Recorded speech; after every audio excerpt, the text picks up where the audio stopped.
보국화로 다스리게 되었습니다. 그래서 1907년 고종을 강제로 이제 퇴위시킨 이후에는 1908년 이후 조선 내 저항을 무력으로 탄압해 가면서 조선을 다스리게 되었습니다. 그래서 조선 내 저항 중에 대표적인 저항은 의병전쟁이었는데 1909년 일본 본토에서 군대를 파견해서 작전명을 남한 대토벌 작전을 실시하면서 당시에 일제의 보국 통치에 저항했던 조선인들을 대대적으로 이제 진압 내지는 학살하는 형태를 띄었습니다. 그래서 의병으로 한 2만여 명을 이제 학살하게 되고 그렇게 하면서 조선인들의 저항을 이제 힘으로 진압해가는 그런 형태를 띄게 되었고요. 1908년 통감부는 보안법을 실시하면서 당시에 조선이 계몽 지식인들이 펼쳤던 계몽운동 자체도 이제 탄압하게 된다라고 얘기할 수 있습니다. 그래서 1908년 이후에는 계몽운동 단체들을 전격적으로 이제 해산을 시키고 계몽운동가를 탄압해가고 있었는데 또한 조선인들의 어떤 저항, 계몽운동을 펼쳤던 지식인들의 저항을 이제 탄압하기 위해서 당시에 1909년에 데라우찌 총독, 이제 통감에서 총독으로 넘어오게 되는데 그 통감을 암살하려고 했다라고 하는 그런 이제 사건을 조작을 해서 당시에 계몽운동가들을 대대적으로 체포해서 한 600여 명 정도를 체포합니다. 그렇게 하고서 그 중에 이제 조사해서 105명을 구속해서 감옥에 가두는 그런 사건이 일어나게 되었습니다. 그것을 이제 배보인 사건이라고 하는데 그렇게 함으로써 한편으로 의병의 저항을 철저하게 압살하고 다른 한편 계몽운동가들의 그런 이제 저항을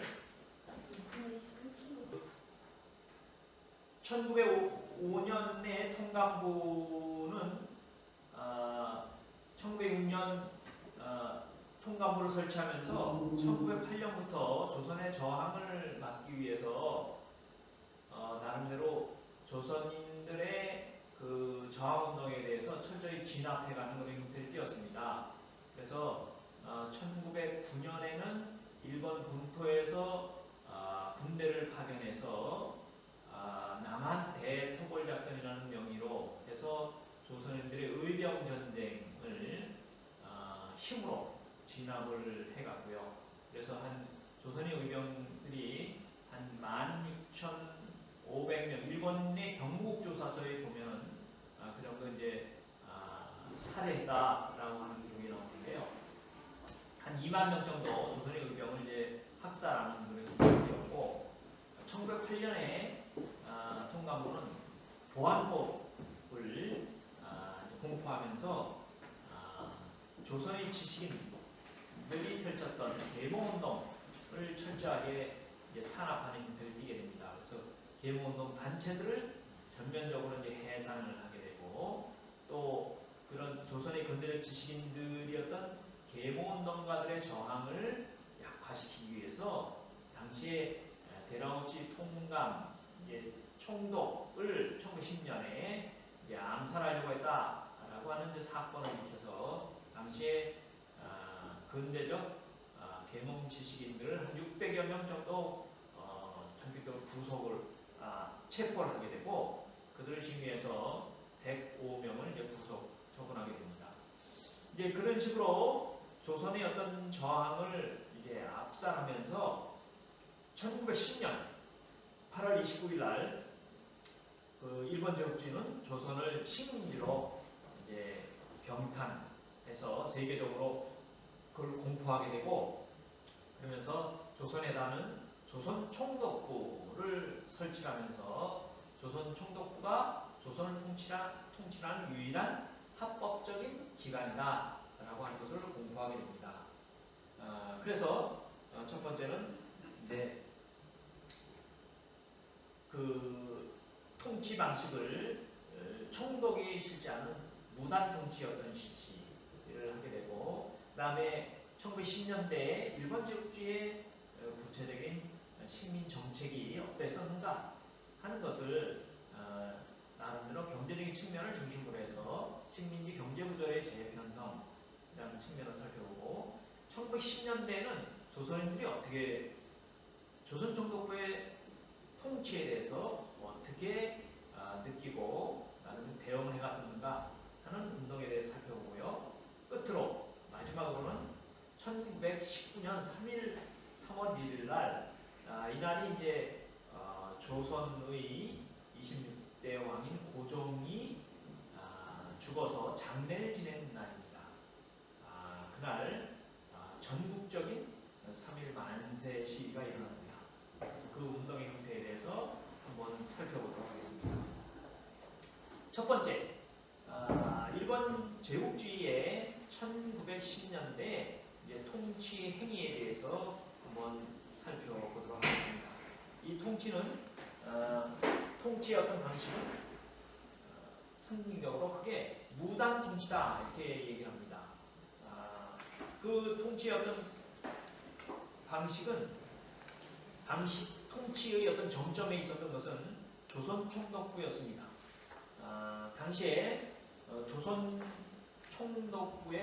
총독은 일본 천황의 직접 명령을 받는 그런 천황 직속의 어떤 총책임자였다라고 얘기할 수 있습니다. 그래서 조선에서는 조선 총독이 당시에 행정, 입법, 사법, 군대 사용권을 모두 행사하는 식민지 지배의 최대 권력자였다라고 얘기를 할 수 있고요. 그것은 일본의 육군, 해군, 공군의 대장 중에서 임명을 하게끔 했습니다. 그러니까 무인 중에서, 군인 중에서 임명을 하게끔 했다라고 얘기할 수 있습니다. 그래서 기본적으로 위압적인 어떤 분위기를 조선 한반도에서 만들어가려고 한다라고 얘기할 수 있고, 그래서 조선 총독부의 최고의 책임자인 조선 총독은 조선 한반도 내에서는 최대의 권한을 갖고 있는 그런 사람이었다라고 얘기를 할 수 있고요.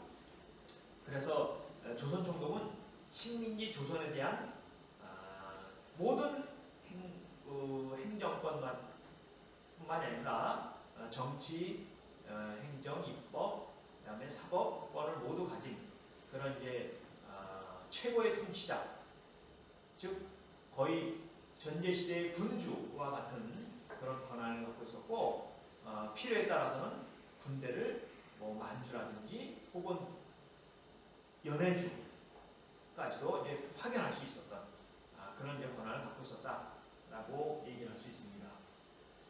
이것이 1910년서부터 1945년까지 일본에서 파견한 9명의 조선 총독입니다. 그러니까 9명의 조선 총독이 36년간 조선을 다스리게 되었다라고 얘기할 수 있습니다. 그래서 1910년서부터 19년까지는 2명의 총독, 이 산해정이라고 하는 사람하고 장곡 촌호도, 일본명으로는 데라우치라고 하는 그런 사람이 육군 대장인데 조선을 이제 통치하고 있었다라고 얘기할 수 있습니다. 그러다가 이제 3.1운동이 일어나서 이제 총독이 바뀌어지게 되면서 조금 유화적인 그런 이제 정책을 쓰게 됩니다. 유화적인 정책, 그래서 문화 정치를 이제 펼치게 된다라고 얘기할 수 있습니다. 1910년 8월에 조선에 대한 한방은 일제는 조선인들의 저항을 약화시키기 위해서 일부 지배계급을 즉 양반 지배계급을 회유하면서 병합 조약을 맺게 되었습니다. 또한 일본 제국주의는 조선을 식민지로 이렇게 빼앗는 강탈한 대가로 왕족을 비롯한 당시 이완용, 송병준 등의 친일파들에게는 일본이 조선 귀족령이라는 것을 공포해서 그들에게 일본의 귀족의 자기를 주고 돈을 주고 큰 돈을 주고 이렇게 해서 일제의 조선 지배, 조선에 대한 식민 지배에 이제 협조하게 하는 이제 그런 회유책을 썼습니다. 일본 제국주의는 대한제국의 조선인 관료를 전부 이제 파면시켰고 그 중에 극히 일부의 이제 친일적인 조선 관료 287명만을 채용을 했고 그들도 대체로는 이제 하위직에 이제 배치하는 그런 형태를 띠게 되었고 최고의 중요 요직에는 대체로 전부 일본인들을 배치했다라고 얘기를 할 수 있습니다. 그래서 이제 조선 총독부에서는 조선 총독을 중심으로 해서 그 밑에 뭐 이제 정무총각 등의 고위 관료들은 일본인들이었고 조선인들은 주로 하급 관리로 배치를 하게 되었다라고 얘기할 수 있습니다. 두 번째로는 식민지의 당시의 경찰 제도와 법률 제도는 어땠었는가 하는 것을 살펴보도록 하겠습니다. 당시 경찰 제도는 경찰도 있었지만은 군인이 내정을 이제 통치하는 그런 헌병 경찰 제도를 운영하고 있었습니다. 즉, 이 군인이 군인의 일부를 헌병 경찰로 이렇게 전용을 해서 그들을 전국 방방곡곡에 배치를 해가지고 조선인을 무력으로 통치해가는 그런 형태를 띠게 되었습니다. 즉, 이 헌병 경찰 제도는 조선의 병합, 조선의 식민 통치를 무력으로 수행해가면서 조선인들의 저항을 힘으로 막아내기 위해서 만든 나름대로의 어떤 그런 제도였다라고 얘기를 할 수 있습니다. 그래서 일본인 군인들을 헌병 경찰로 그렇게 배치를 해서 조선인들의 저항, 의병이라든지 이런 형태를 힘으로 진압해가는 그런 형태를 취하고 있었습니다. 그래서 이제 그 조선인들이 저항하지 못하도록 이렇게 하는 형태를 띠게 되었다라고 얘기할 수 있습니다. 당시에 헌병 경찰 제도입니다. 헌병 경찰들입니다. 군인이 당시에 경찰로 이렇게 배치가 되어가지고 조선의 이제 전국 방방곡곡에 이제 배치되는 그런 형태를 띠게 되었습니다. 그래서 당시에 1911년 조선을 합방한 이후에 경찰관 수와 헌병 수를 크게 증가하게 되는 그런 형태를 띠게 되었습니다. 그래서 경찰관 수는 1911년 통계에 의하면 한 678개소에 한 6,500명 정도 되고 헌병 수는 935개소에 한 8,000명 정도 이제 배치가 되어서 전국 방방곡곡에서 조선인들의 저항을 이제 힘으로 진압하는 그런 형태를 띠게 되었습니다. 즉 1907년 이후에 조선인들의 의병 전쟁은 1910년 이후에도 지속되어 왔습니다. 그래서 주로 서울 이북의 함경도나 평안도는 일본인들의 진압이 이제 심해지게 되자 국경을 넘어서 만주로 가게 되었지만은 서울 이남의 이제 충청도, 전라도, 경상도의 의병들은 나름대로 그 일본인들의 그 진압에 맞서서 일정하게 저항하는 그런 형태들이 1915년까지 이제 지속이 되었습니다. 그래서 그런 조선인들의 저항을 힘으로 이렇게 철저하게 진압해 가는 어떤 형태를 이제 그 이루기 위해서 헌병 경찰을 전국에 이제 배치하게 되었다라고 얘기할 수 있습니다. 그 헌병 경찰의 임무는 그 임무가 거기 있는 것처럼 첩보 수집, 조선인들의 어떤 사람들이 일제시민 통치에 저항한다는 이제 첩보를 수집하게 되고 의병의 토벌, 그 다음에 죄를 지으면은 이게 이제 고소하는 검사 업무를 갖게 되고 심지어는 경범죄 같은 경우는 그 헌병 경찰이 판결을 내릴 수 있는, 즉 범죄를 직결할 수 있는 그런 민사 소송 조정권을 갖기도 했습니다. 그렇게 하고 세금을 안 내면은 세금을 강제적으로 징수하는 그런 이제 권한을 갖고 있었고, 당시에 뭐 어업이라든지 그다음에 산림 단속이라든지 혹은 당시에 이제 1910년대에 일본이 조선에게 농업을 일본식의 어떤 농업 체계로 이렇게 이제 변경을 요구하는데 이제 그런 부분에 대해서도 나름대로 권한을 행사하고 있었다. 그래서 헌병 경찰의 임무가 약 20여 종에 이르는 그런 광범위한 이제 일들을 맡고 있었고, 지방에서는 완전히 당시의 조선 민중의 생살 여탈 권리라는 것은 조선 민중을 죽이고 살리는 그런 권한을 이제 갖고 있을 정도로 이제 큰 권한을 이제 가지고 있었다. 그래서 당시에는 조선 민중들이 헌병 경찰을 가장 무서워했어요. 그래서 심지어 어린아이가 이제 예를 들면 이제